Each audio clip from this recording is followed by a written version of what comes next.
उठा के ये बात कहेंगे जिस जिसको गलत इजाजत है वो अपना हाथ उठा के हाथ करो कि हम ये कर्ज माफ नहीं करेंगे।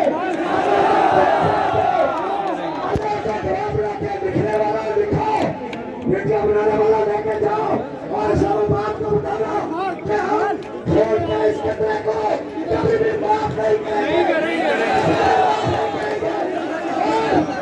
और हमने नंदबा के अपने शहीदों को बुलाया, न पांडे के अपने शहीदों को बुलाया और न दल के अपने शहीदों को बुलाएंगे। तुम्हारी बोटी बोटी लौट के अपने शहीदों को बना लेंगे। ये आप हाथ उठा के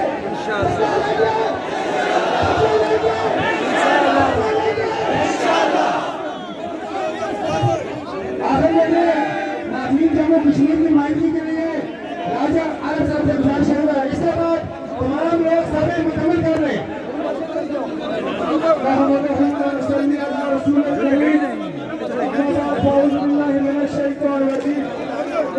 तेरी गलियों में चमन चली है कोई सर उठा के न चले, जो कोई चाहने वाला तेरे तौर पर निकले, नजर झुका के चले, न तो जिस बचा बचा के चले।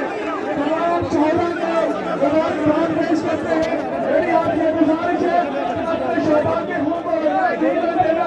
हम एक चारों तरफ इस तारीख के साथ खड़े हैं, अपनी आजादी के साथ खड़े हैं। शौकत नवाज मीर साहब तमाम मेहमानों का शुक्रिया अदा करेंगे। शौकत नवाज मीर साहब।